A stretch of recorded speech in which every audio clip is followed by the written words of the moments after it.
मातृशक्ति को नमन। आज हमारा बहुत सुंदर विषय ध्यान के 4 प्रकार। ध्यान देने बिना हमारा कोई भी कार्य सफल नहीं होता है।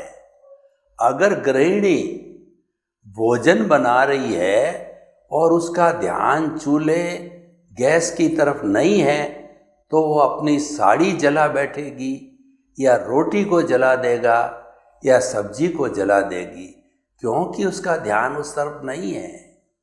अगर माता का बच्चा छोटा है, साल भर का है, और वो काम के अंदर या मोबाइल देखने में बिजी हो गई तो वो बच्चा कोई न कोई तकलीफ में आ सकता है, गिर सकता है, कोई चीज़ उसके ऊपर गिर सकती है या जो है उसको कोई न कोई नुकसान हो सकता है, क्योंकि उसका ध्यान बच्चे की तरफ नहीं है।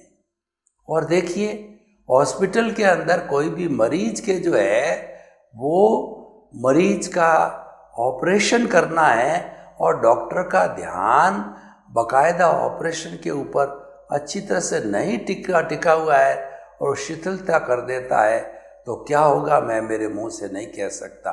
एक ड्राइवर गाड़ी चला रहा है तो उसका ध्यान ड्राइविंग में नहीं है, वो इधर उधर बगले झांकता है, तो क्या स्थिति हो सकती है, एक्सीडेंट भी हो सकता है। तो कहने का अर्थ यह है कि कोई भी काम को सफल करने के लिए हमें सुरक्षित रहने के लिए ध्यान का रहना बहुत ज़रूरी है। खुली आँखों का ध्यान हो चाहे बंद आँख का ध्यान हो, दोनों में एकाग्रता रहना ज़रूरी है। इसीलिए कहा गया है कि हमें हमेशा वर्तमान में जीना चाहिए, जिसको भावक क्रिया भी कहा जाता है, और एक समय में एक काम ही करना चाहिए। देखिए, व्यक्ति फुल स्पीड से मोटरसाइकिल चला रहा है और हाथ से दबा करके कान के पास में मोबाइल से भी बात कर रहा है वह, और इधर उधर भी देख रहा है, तो ऐसे व्यक्ति का क्या हालात हो सकता है आप जान सकते हो, मुझे कहने की ज़रूरत नहीं है। और देखिए, एक ड्राइवर फुल स्पीड से ट्रेन चला रहा है और उसका ध्यान सिग्नल पे वगैरह पे नहीं है, आगे पटरी पे नहीं है, तो क्या स्थिति बन सकती है, बहुत भयानक स्थिति हो सकती है। जितनी भयानक स्थितियाँ पैदा होती है वह लापरवाही से, ध्यान न देने से, एट ए टाइम में 2 काम करने से होती है। तो कभी भी एट ए टाइम जो है 2 काम एक साथ नहीं करने चाहिए, एक समय में एक ही काम करना चाहिए, जिसको कि हम भावक क्रिया कहते हैं। खेलने के समय खेलना, पढ़ने के समय पढ़ना, ड्राइविंग के समय में ड्राइविंग का ध्यान रखना, और जो है आप सो रहे हो तो सोते समय सारा ध्यान सोने में रहना चाहिए, और फिल्म इंडस्ट्री वाला फिल्म पर काम कर रहा है तो ध्यान शूटिंग में रहना चाहिए, स्टूडेंट का ध्यान पढ़ाई में रहना चाहिए, राजनेता का ध्यान है जनता से संपर्क में रहना चाहिए, जनता के हित में रहना चाहिए। तो इसको कहते हैं वर्तमान में जीना, भावक क्रिया। और भावक क्रिया को मुक्ति का साधन माना है कि व्यक्ति किसी भी चीज़ में दत्तचित्त होकर के करता है, वर्तमान में जीता है, तो उसके नए कर्मों का बंधन नहीं होता है, और पूर्व कर्म होते हैं वो आत्म प्रदेशों में भुगत लिए जाते हैं, क्योंकि वर्तमान में जीने वाले व्यक्ति के राग द्वेष नहीं होता है। राग द्वेष है एट ए टाइम 2 काम करने में राग द्वेष होगा कि ये सही नहीं है, ये गलत है वगैरह है, ऐसा काम होगा। तो भाइयों और बहनों, ध्यान का देना, ध्यान का होना अति आवश्यक है। जीवन में सबसे महत्वपूर्ण है ध्यान रखना, ध्यान लगाना, ध्यान से देखना। अब हम जो हमारे शास्त्रों में 4 तरह के ध्यान बताए गए हैं उसकी चर्चा करेंगे, और उसको वर्तमान जगत यानी भौतिक जगत से, जो हमारा व्यवहार जगत से और निश्चय जगत से, दोनों में जोड़ करके उसके फायदे और नुकसान बताएंगे। 4 तरह के ध्यान होते हैं, आर्त ध्यान, रौद्र ध्यान, धर्म ध्यान और शुक्ल ध्यान। 2 ध्यान होते हैं, आर्त ध्यान, रुद्र ध्यान है। ये नुकसान वाले ध्यान है, ये दुखी करने वाले ध्यान है, ये आत्मा को भारी करने वाले ध्यान है, ये व्यवहार जगत को खराब बनाने वाले ध्यान है। आर्त ध्यान, आर्त ध्यान का अर्थ होता है कि कोई व्यक्ति, अप्रिय व्यक्ति हमारे संपर्क में आ गया तो उस पर ये ध्यान केंद्रित करना, ये कितना जल्दी यहाँ से जाए और मेरा पिंड छूटे, यानी अप्रिय को हटाने का और प्रिय को लाने का ध्यान करना, ये आर्त ध्यान कहलाता है। और दूसरा, एक ही विषय पे बार बार सोचना, उसने मुझे धोखा दिया, उसने मुझे धोखा दिया, उसने मुझे धोखा दिया, मेरे घाटा लग गया, घाटा लग गया, घाटा लग गया, और मेरे जो है वो बच्चे के तकलीफ़ हो गई, तकलीफ़ हो गई। एक ही विषय पर निरंतर सोचते रहना, ये आर्त ध्यान है।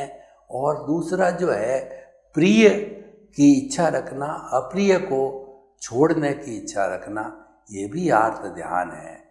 तो आर्त ध्यान के जो हमारे बाहरी जगत में क्या नुकसान है कि जब हम एक ही चीज़ की रट लगा के बैठे रहते हैं तो हमारा मन और चित्त है वो खिन्न हो जाता है, हमको काम में इंटरेस्ट नहीं आता है, चाहे हमारा कमाई का काम है, प्रोफेशन का काम है, वह प्रभावित हो जाता है।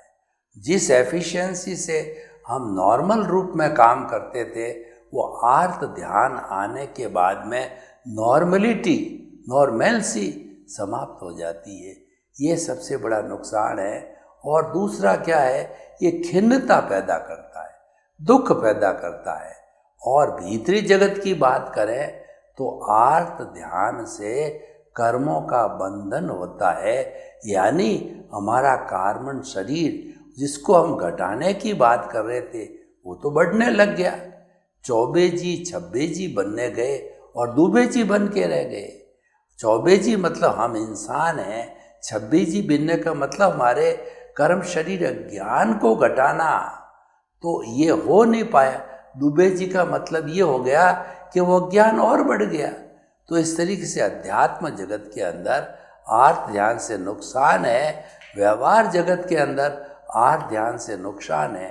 ठीक है, आपको कोई तरह का कष्ट हो गया, यानी कि आपसे प्रिय जो है वस्तु आपसे छूट गई, ठीक है, तो अप्रिय आपके संपर्क में आ गई, तो वो तो आपके हाथ की बात नहीं कि वो तो संजोग है, वो उदय और प्रारब्ध है, आ जाएगा। तो आप उसमें मध्यस्थता रखो, उसमें नॉर्मल रहो, कोई प्रतिक्रिया मत करो। कोई भी व्यक्ति अप्रिय आया है तो उसकी बात को स्वीकार मत करो, तो अपने आप वो शांत हो जाएगा। और आप जब प्रतिक्रिया नहीं करोगे तो आपको वो कष्ट भी नहीं देगा। कष्टकारी कब होता है कि हम अप्रिय जो साधन होते हैं उनकी जो है हम जो है कहना प्रतिक्रिया करते रहते हैं। प्रतिक्रिया करना, राग द्वेष करना, उससे राग द्वेष बढ़ता है हमेशा। राग द्वेष को घटाना है, सहनशीलता रखो, समभाव रखो, कष्ट सहिष्णुता रखो, धैर्य रखो, श्रद्धा और सबूरी। जो साईं बाबा ने कहा कि कोई भी काम में सफलता पानी है तो उस काम के प्रति श्रद्धा पैदा करो कि ये काम मुझे करना है, मैं कर सकता हूँ, मैं करके रहूँगा, ये अच्छा कार्य है, ये हितकारी कार्य है, ये लोगों के भले का कार्य है, मेरे भले का कार्य है। ये तो श्रद्धा हो गई। और सबूरी क्या है कि उसमें कोई व्यवधान आता है। जब हम कोई भी काम करने जाते हैं तो उसमें कई स्ट्रगल आते हैं, कई समस्याएं आती है। कोई बात नहीं, समस्या आई तो उसका सॉल्यूशन सोचो। हर समस्या के साथ में समाधान जुड़ा हुआ है, तो उसका सॉल्यूशन जो ढूंढोगे तो वो सॉल्यूशन मिल जाएगा, क्योंकि समस्या के साथ समाधान आता ही है। तो इस तरीके धैर्य रखना होता है। तो हम जो है ये बात कर रहे थे कि हमको जो है कोई भी जो आर्त ध्यान है उसके अंदर हमको धैर्य रखना चाहिए और आर्त ध्यान करने रोकना चाहिए उस आर्त ध्यान को। आर्त ध्यान हर तरीके से हमको नुकसान पहुंचाने वाला है, चाहे हमारा व्यवहार जगत हो या निश्चय जगत हो। दूसरा जो ध्यान है रौद्र ध्यान। रौद्र ध्यान है ये हिंसा के भावों वाला ध्यान है। पंचेंद्रिय वध करना जो है, मनुष्य है उसको मार देना, मर्डर कर देना, और जो है महापरिग्रह कि आपको आवश्यकता तो एक मकान की है, आपने 10-10 मकान इकट्ठे कर लिए, और महाआरंभ आपको जो है अपना जीवन चलाने के लिए थोड़े से पैसे की आवश्यकता है, आपने बड़ी बड़ी फैक्ट्रियां जो है लोभ के वशीभूत होकर के खड़ी कर दी। तो इसका अर्थ ये हुआ कि आप जो है रौद्र ध्यान के अंदर चले गए। रौद्र ध्यान हिंसा, महाआरंभ, महासमारंभ से जुड़ा हुआ है और ये हमको बहुत ज़्यादा तकलीफ देने वाला होता है। ये बहुत बड़ा कर्मों का बंधन करने वाला होता है और ये हमको 7वीं नारकी तक ले जा सकता है। नारकी के जो कर्म बंधन के है वो पंचेंद्रिय वध, महाआरंभ, महासमारंभ के कारणों से होता है। तो हमको कितना भयंकर नुकसान दे सकता है। कैसी? क्योंकि मनुष्य एक ऐसा प्राणी है जो चारों गति के अंदर जन्म ले सकता है, चारों गति का कर्म बंधन कर सकता है। वह 7वीं नारकी में कर्म बंधन कर सकता है और धर्म ध्यान और शुक्ल ध्यान के रास्ते पर जाए तो वह 26 देवलोक में कोई देवलोक भी प्राप्त कर सकता है और जो है वो मुक्ति को भी प्राप्त कर सकता है श्रेष्ठ ने आने वाले जन्मों में। क्यों? अभी तो यहाँ पर मुक्ति बंद है, तो वह शाश्वत सुख को भी प्राप्त कर सकता है। तो भाई और बहनों, हम आपको बता रहे हैं कि ये रौद्र ध्यान है, हमको भविष्य की दृष्टि से, वर्तमान की दृष्टि से भी ये खराब है। क्योंकि वर्तमान की दृष्टि से अगर आपने किसी मनुष्य का मर्डर कर दिया तो ये रौद्र ध्यान हुआ। तो मर्डर करने से आपको पुलिस पकड़ के ले जाएगी, हिरासत में डाल देगी, कोर्ट केस चलेगा, आपकी फांसी भी हो सकती है और आपको उम्र कैद भी हो सकती है। तो आपने क्या हासिल किया? जीवन में दुख को हासिल किया, सुख थोड़ा ही मिला आपको। तो इसीलिए ये आर्त ध्यान, रौद्र ध्यान दोनों पापोदय से होता है। हम ये नहीं कहते हैं कि व्यक्ति करता ही है, ये तो उदय और प्रारब्ध के अधीन है, ये हो जाता है। लेकिन होने के बाद जो हमारा रियल पुरुषार्थ ये कहता है कि उसको जो है वो आप धर्म ध्यान और शुक्ल ध्यान में बदल दो। जब कभी आपके कठिनाई की घड़ी आ जावे, तकलीफ की घड़ी आ जावे, आपसे आर्त ध्यान, रौद्र ध्यान हो जावे, तो आप अपना समय है वो धर्म ध्यान में लगाओ, ईश्वर प्रणिधान करो, भक्ति करो और भीतर जो है अपने इष्ट देव से प्रार्थना करो कि प्रभु, मैं दुख की स्थिति में आ गया हूँ, आपका भक्त हूँ, मेरा ये दुख जल्दी से जल्दी दूर करो ताकि मैं सामान्य रूप से अपना जीवन यापन कर सकूं। और जो है आपका अगर ये ध्यान, धर्म ध्यान की शरण में चले जाते हो तो सारे कष्ट दूर हो जाते हैं। क्योंकि दम्भो मंगल मुक्तिटं अहिंसा संयमो तवो। धर्म सबसे बड़ा उत्कृष्ट मंगल है। इस दुनिया में सबका हित करने वाला मंगल है, वो धर्म है। और कौन सा धर्म? अहिंसा संयमो तवो। ऐसा धर्म जो कि अहिंसा से प्रेरित हो। अहिंसा सब भूय खेमं करी। अहिंसा समस्त प्राणियों का भला करने वाली। अहिंसा माँ है। सारे धार्मिक ग्रंथ अहिंसा माँ की कोख से निकले हैं। अगर किसी धर्म में से अहिंसा को निकाल दो तो वो अधर्म बन जाता है। और अहिंसा का जो है हमें पालन करने से सुख की अनुभूति होती है, हमको मुक्ति मिलती है। 5 महाव्रतों में सबसे बड़ा महाव्रत है वो अहिंसा है। साधु जो है उसको पालन करता है सूक्ष्म रूप से और उसको पालन करना भी चाहिए, क्योंकि साधु के हिंसा करनी नहीं, करवानी नहीं, अनुमोदनी नहीं, मन से नहीं, वचन से नहीं, काया से नहीं, वो संपूर्ण हिंसा के त्याग होते हैं। इसीलिए जो वो महामानव होता है वो महाव्रती होता है और वह मुक्ति की राह जाता है, वो सुख की राह पकड़ता है। तो धर्म ध्यान हमारा हर तरीके से भला करने वाला होता है। जो व्यक्ति धर्म दान को प्राप्त कर लेता है वो सुख की नींव लगा देता है, शाश्वत सुख की नींव लगा देता है। क्योंकि जो धर्म ध्यान का मुख्य उद्देश्य है आत्मशुद्धि साधनम धर्म, ऐसा साधन जिससे आत्मा की शुद्धि होती है उसको धर्म कहते हैं। यानी जब हम धर्म को अपनाते हैं तो हमारा भीतर जो कषाय है वो कषाय घटने लग जाता है, कर्म शरीर घटता है, उसका घनत्व घटता है, उसका वॉल्यूम घटता है, तो हमारे जो है पॉजिटिविटी बढ़ती है और जितनी जितनी पॉजिटिविटी बढ़ेगी उतनी उतनी प्योरिटी बनेगी और व्यक्ति जो है वह सुखी महसूस करने लग जाता है। आत्मा की दृष्टि से देखिए, धर्म ध्यान से व्यक्ति इस जगत में प्रसन्नता को प्राप्त होता है और जो है दूसरा आध्यात्मिक जगत के अंदर आत्मा पवित्र होती है तो उसमें भी सुख है। आत्मा की पवित्रता का अर्थ हो गया कि हम स्नेह स्नेह मुक्ति की ओर आगे बढ़ रहे हैं, हमारा पथ सही है, ये हमारा राइट विजन है और हम राइट विजन पे चल रहे हैं, इसीलिए वो संतुष्टि की बात भी होती है। तो इसलिए भाई और बहनों, ये धर्म ध्यान की बात है। धर्म ध्यान को प्राप्त करने के लिए व्यक्ति जो है महाव्रत का जीवन जीता है, अनुव्रत का भी जीवन जीता है। जो गृहस्थी है वह भी मुक्ति को प्राप्त हो सकता है, वह भी शाश्वत सुख को प्राप्त होता है कि वो अनुव्रतों का गंभीरता से पालन करे।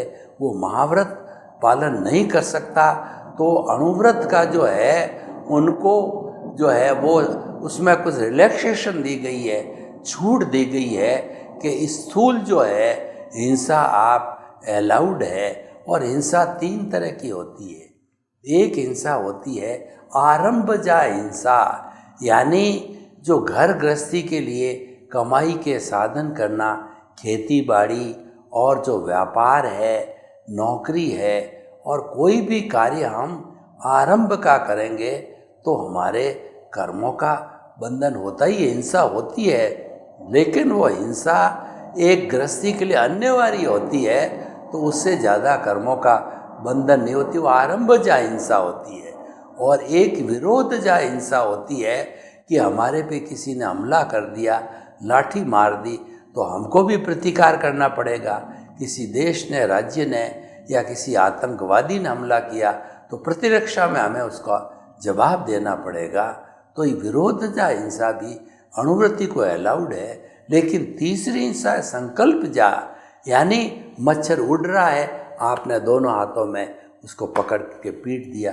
चींटी कीड़ा मकोड़ा चल रहा है, आपने पैर का धमाका मार करके उसको मार दिया। कीड़ी नगरा है, उसके ऊपर आपने जो है वह आग लगा दी, पानी डाल दिया, कीड़ी नगरा मर गया, नुकसान हो गया। तो ऐसे कार्य जो है वो आप संकल्प पूर्व करते हैं, ये संकल्प जा हिंसा है। यह बिल्कुल अनुवृत्ति को अलाउड नहीं है। महावृत्ति का तो प्रश्न ही नहीं, महावृत्ति तो 100% अहिंसक होता है, कोई रिलैक्सेशन नहीं होता है। लेकिन गृहस्थी बीज को संकल्प जा हिंसा की बिल्कुल इजाज़त नहीं है। तो भाई और बहनों, ये अहिंसा की बात में आई। इसी तरह से सत्य होता है, चोरी होता है, ब्रह्मचर्य होता है, अपरिग्रह होता है। ये 5 महाव्रत पाले जाते हैं और 5 ही अनुव्रत को छूट के साथ पाले जाते हैं। तो हम आपको बता रहे थे धर्म ध्यान की बात। ये सारा धर्म ध्यान से जुड़ा हुआ है।